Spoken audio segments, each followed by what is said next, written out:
warahmatullahi wabarakatuh. Tus pundi kabaripun sedaya? Mugi-mugi pinaringan sehat lan kanthi boten kenging penyakit Covid-19. Sakderenge kula nglanjutaken, langkung rumiyin kula badhe ngenalaken diri kula. Nami kula Fitriyatus Sholihah.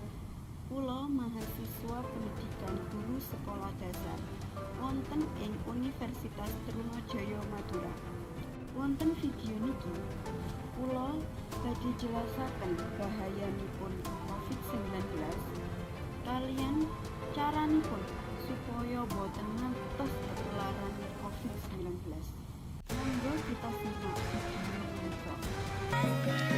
Saiki kang aran virus corona iku yen lumebu ing badan kita ora bisa karasa lan tekane uga ora kanyono-nyono.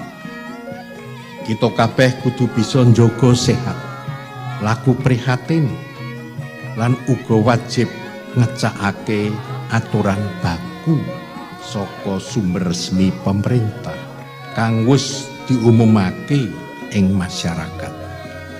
Gusti paring dalan kanggo sapa wae kang gelem ndalan. Mula pamundhutku sing padha eling lan waspada. Eling marang kang gawe agesang kanthi lampah ratri, zikir wengi, nyuwun pangaksami lan pangayomane Gusti. Waspada reresik diri lan lingkungane dhewe-dhewe. Nek krasa kurang sehat kudu ngerti lan narimo yen wajib mengisolasi diri pribadi sajrone 14 dina. Wonten ing video menika sampun dipun paringi himbauan saking Sri Sultan Hamengkubuwana ke-10 kagem warga Jogja.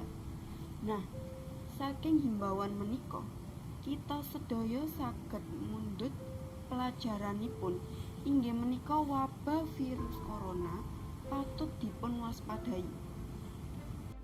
Virus corona sampun ndadosaken kasus infeksi wonten ing dunia termasuk Indonesia. Wajaripun kita khawatir terinfeksi virus menika, ananging penularan virusipun langkung cepet. Namun kita saged nyegah virus corona menika kaliyan gangsal langkah.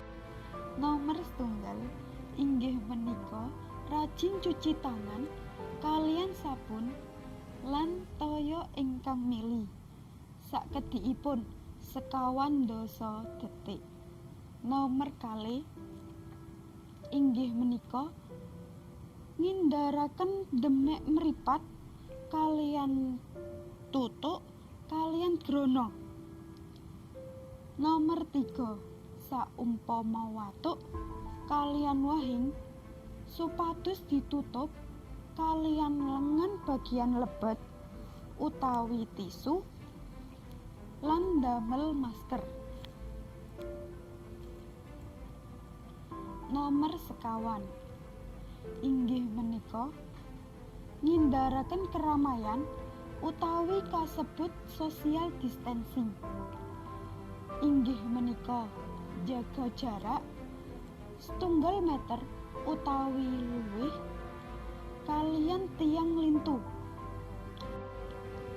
Ingkang terakhir nomor gangsal, nek wonten gejala infeksi virus corona hubungi hotline 119 extension 9.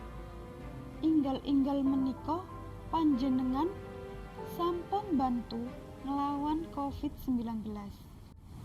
Boten usah panik lan tetep tenang, selalu jaga kesehatan lan nglampahi kegiatan bekerja, belajar lan ibadah saking griya.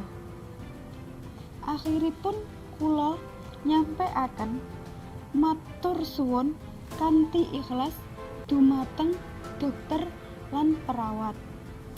Salajengipun kula nyuwun pangapunten ingkang kathah kula akhiri. Wassalamualaikum warahmatullahi wabarakatuh.